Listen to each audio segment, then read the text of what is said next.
Alright, it is officially next time. So, let's go and play through some Oil Ocean. By the way, when I found out Oil Ocean was brought back in Sonic Mania, I was so pissed. Like, I fucking hated Oil Ocean as a kid. Like, I despised this zone so much that when I found out... So, my reaction in order of the very... I never... By the way, I never finished my story from last time. But I fucking hated the fact that Oil Ocean was brought back, not Starlight Zone or Hilltop Zone or Casino Night Zone. I was so pissed. But, regardless of my feelings, I actually really like Oil Ocean in Sonic Mania. And even in Sonic 2, I've grown to become acceptance of the zone ever since playing Mania. I just kind of accepted the fact that this is life. I gotta fucking deal with it.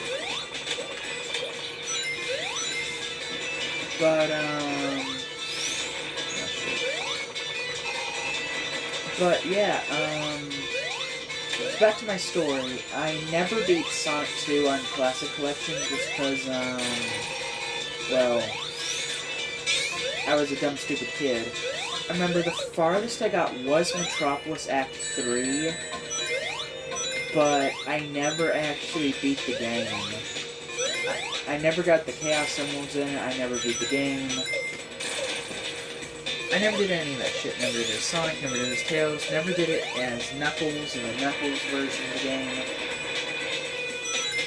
As far as Sonic 3 goes, Sonic 3 as a standalone game without the other half, I played, I loved, I actually would later go back and beat 100% getting all the Chaos Emeralds on every save file, actually.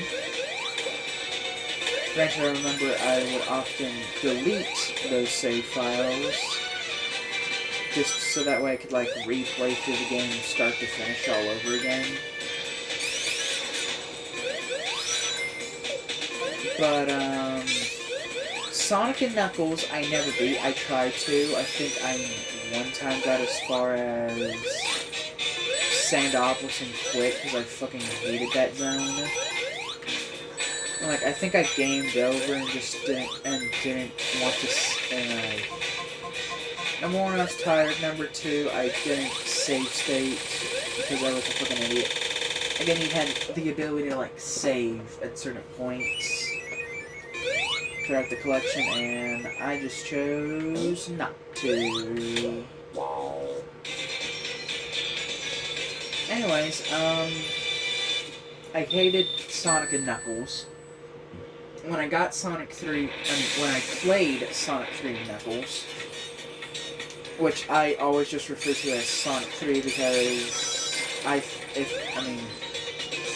I look at them at two separate games, people, even then, I don't think Sonic 3 is all it's cracked up to be.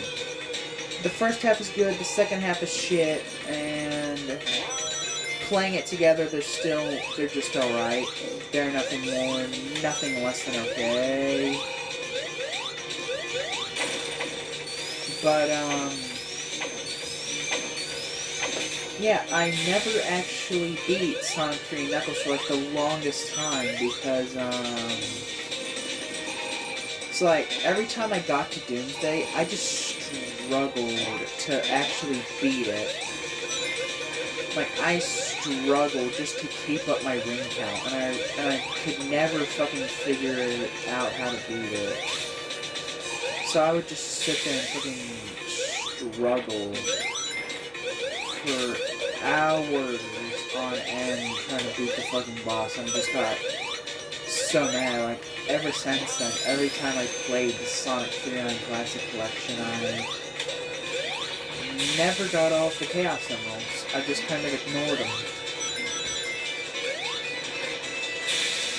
And even nowadays, a lot of times when I play Sonic 3, I like ignore getting all the Chaos Emeralds.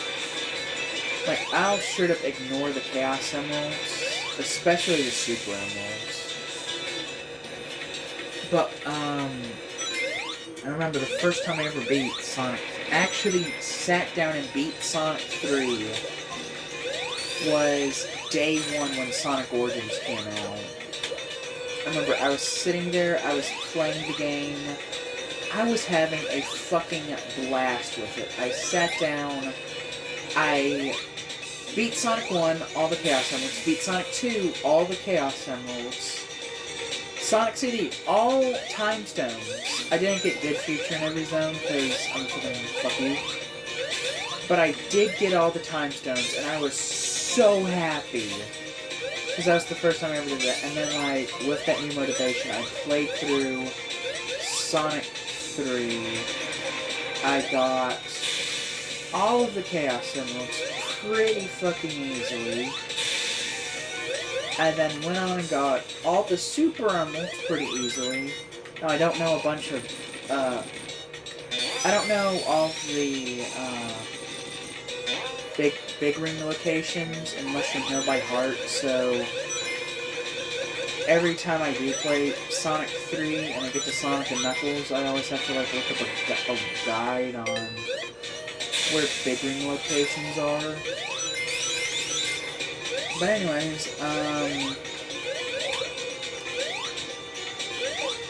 yeah, I was so happy to finally beat Sonic 3. I was so happy to finally beat Doomsday Zone. I could finally call myself a true Sonic fan. And it was the most hype thing in my life at the time. Like, I was so fucking hyped. Like, I wanted to make a video about it, going on about how happy I was, but I just ignored it at the time. Like, I didn't think about it, but I was so fucking happy. You have no idea how excited I was at that moment. I mean, I sometimes wish I had gotten my tripod a lot sooner and I, like, played Sonic Origins on the channel as my first playthrough of it. Come on, get in there, there we go. But, you know, shit happens, life happens, but, I do very distinctly remember absolutely loving Sonic Origins. Just in general, if you want to know my thoughts on Sonic Origins and Sonic Colors Ultimate, the internet is wrong. I'm just going to tell you right now. The internet is factually wrong. Number one, Origins is a perfectly fine collection. Yeah, it may not be the fucking magnum opus we all wanted it to be, but it's just a fucking collection of old Genesis games. What did you expect from it? Honestly, if you expected more from Origins, I do understand, but at the same time, what were you expecting?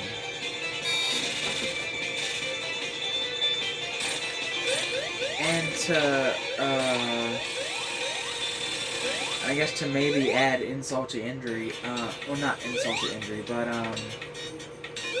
yeah, I fucking loved Origins. I still love Origins, and my opinions on Sonic Colors Ultimate are... I love the game. I love Sonic Colors, and Sonic Colors Ultimate is a really good game. Yeah, I know there were all the seizure glitches, but here's the thing. Shut the fuck up, because the only time you got those seizure glitches was when you purposely tried to find them. Like, I remember there were videos on how to activate them. And whenever I would watch them, it would be like the most... It was literally the most... Like, really? Like, seriously, in order to, number one, activate those glitches, what you had to do was you had to go into, like, you had to, like, rapidly switch between the various, you know, overworlds for each zone. You had to constantly switch between them, like, a bunch. And, like, you had to switch between the main world and then, like, a bunch of the others, just, like, constantly loading and unloading them. Which, number one, what did you expect to I mean, no developer expects you to constantly just load and unload areas constantly. But regardless, like, yeah, I ran into my own glitches during my playthroughs, but they were hilarious whenever they did happen. Also, I don't expect a game to be perfect day one. And if you expect a game to be perfect day one, well then, you're probably one of those people that isn't happy in life and always bitches about every single game when it comes out. Which is one reason why I do not think Sonic Frontiers deserves any criticism from me. Currently, Sonic Frontiers is just a game on some Japanese computers that isn't even finished currently. It's, get this, still in development.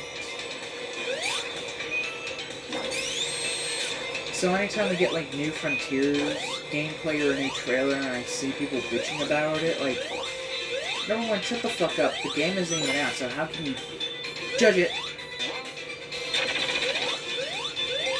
Just in general, the fact that every Sonic fan nowadays is so quick just to judge the game and hate on it.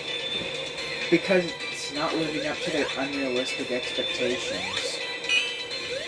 If you want to bitch about a company not living up to unrealistic expectations, go bitch about Mario, you fucking weebs. I mean, Nintendo, they're never gonna reach your expectations with anything. Now, Sonic and... No, say... Well, you know... Yeah.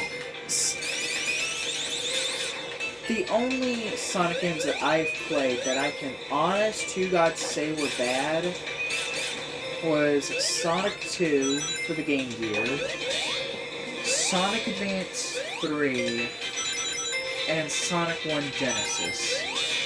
Those are the... Okay, and Sonic and the Secret Rings, because I mean, that game was kind of stinky poo-poo garbage. But, yeah, no, those are the only Sonic games I can confidently say were actually bad. Sonic Chaos was admittedly kind of mid. Same with Triple Trouble, they're both kind of mid games. One gets hated on a bit too much, one gets praised for just existing, I guess. Also, the Sonic Drift games get way too much. Sonic Blast, the Drift games...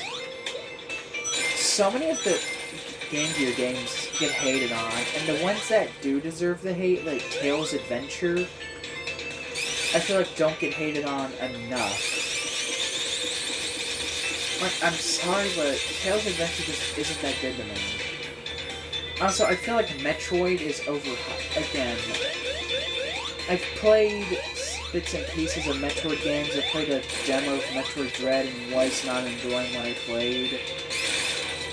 Like, from what I played, I remember thinking it was fine, but I got stuck at the stupid headshot mechanic where you could, like, kill the robot that's, like, trying to kill you, but it made no sense no matter what I did. I don't know. I don't know if it's because I wasn't paying attention during the fucking tutorial or something like that, but, just in general, I'm not a big fan of the game. I'm not a big fan of Metroid. Same with Zelda games. I mean, I'd much rather play a Zelda game, but I'm still not, like, a big fan of them. I mean, I don't know. Like, I've thought about playing Pokemon games, but I do like RPGs, just I'm not gonna sit down and invest 4,000 hours in a fucking Pokemon. Like, seriously, what the fuck is the point in releasing 2 games? Tell me, what is the point in releasing 2 games? I get it to, like, have compatibility between the two, like, oh, Pokemon from this game can now be shared, and from this Pokemon... Fuck you, just make one damn game.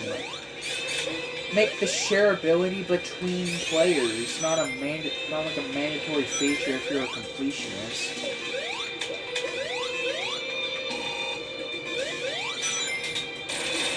Also, why the fuck should... If you're gonna make another version of the game, make it worth a game. like, if you're gonna do, like, double releases, make the double releases, again, worth it, like it's all one giant connected story. But, each game gives a different perspective of the story. Now, that would be a good use for 2 games in one. Or like game that has like multiple pathways and routes to get to the end and find your own story. Again, that would be a good idea for fucking... I know there was like this Fire Emblem game that was on like a Scott the Wise episode where he bitched about how it was a story that had you choose between 2 different parties, but each game followed a different choice. To me, that's a good thing. Like, yeah, if you want the complete story, you have to buy 2 games, but still, that's a better way of releasing 2 different games as opposed to just one. And while, yeah, you could have, you know, I'm gonna put in hop in Blue Spears for a bit. And while, yeah, I guess you could have,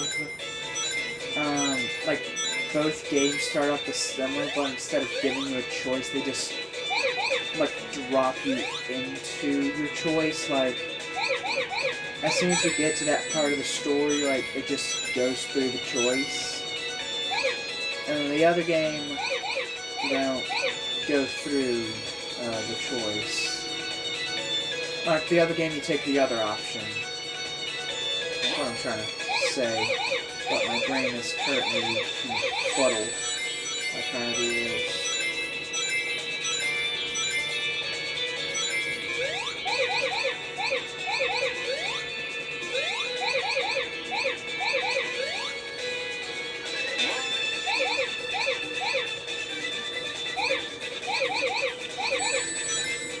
I have no idea how you're supposed to get it perfect. I'm just going because I left one Blue Spears. Shit, I collected it.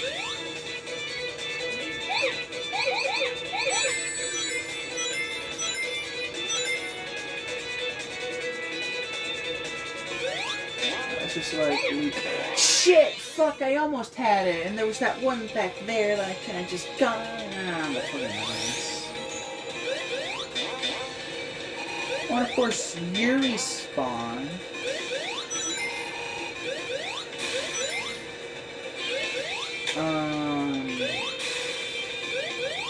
That's basically just my thoughts and complaints about dual releases.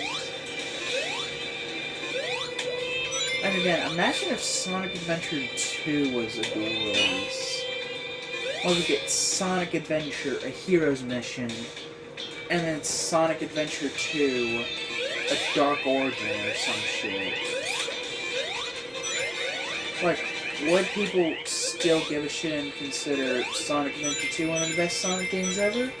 Yes, because it indeed is, regardless of... Oh shit, I'm going the wrong way. For some reason I thought this was an alternate path, but nope, I'm just a fucking dumbass.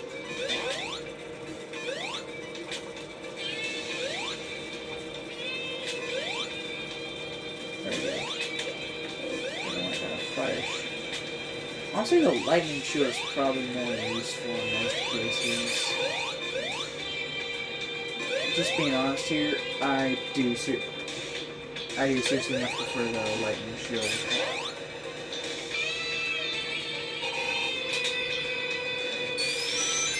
It honestly just so happens that the fire shield is most useful. Shit, I did not mean to actually go into the Blue Spears. Anyways, I guess I'll just go ahead and do them. Because I'm pissed at myself for failing that one, despite literally being able to do it right then and there, because it was a simple, easy thing.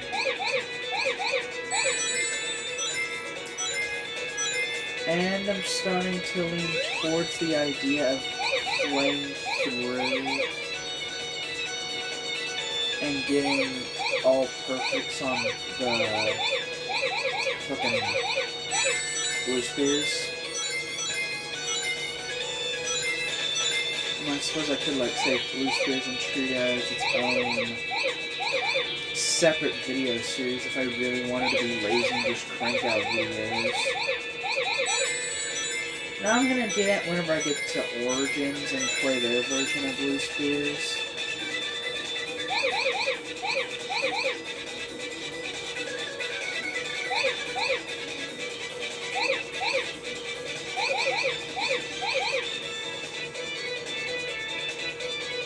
I think I gotta go through...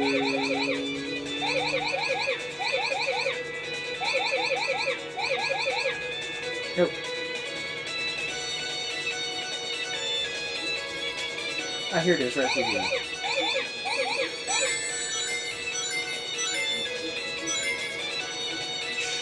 Probably means some... Yep, there it is, an extra.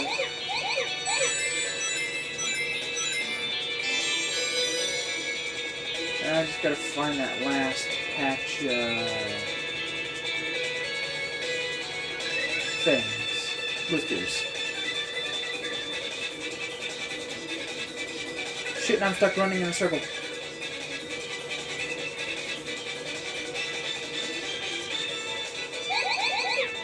Got it! First try, let's go.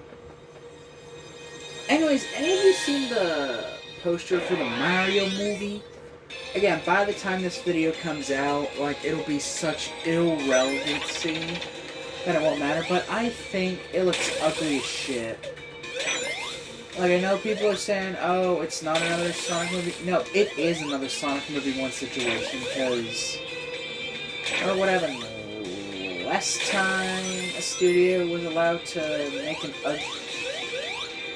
Again, just the fact that Mario's render from the back looked awful. But now the fact that McDonald's leaked what Mario's face looks like and it looks god awful. Sorry, but this is entirely another Sonic movie 1 situation because it starts out we get an awful teaser trait, a little teaser poster. And then we get an awful face reveal that makes the entire internet instinctively hurl their guts out. So no, you are wrong, the random Twitter user that says this is not as bad as it really is. Motherfucker! This is actually worse. This is Nintendo and they actually... Well... Okay, they give more shit than... Well... Actually, no, Sega gives way more shits than Sega. Well, no, not, okay. Well, Nintendo sometimes cares more than Sega does. Because they are very protective of their IPs, and I swear to God, if they let Mario come out on the big screen looking like that ugly piece of shit, I'm sorry, but, it's ugly. I'm just gonna be honest. Mario looks ugly in this game. And not this game, I mean the movie. Also, I'm sorry, but just because it's Illumination, and just looking at the casting alone, I can already tell that this is gonna be a load of shit that is gonna be dated before it even leaks. Like, the movie's gonna be dated, like, by the time it releases, it'll, like, reference events from the real world that are so dated that even the movie, doesn't even... Like, even the movie knows how dated it is, just from day one of releasing.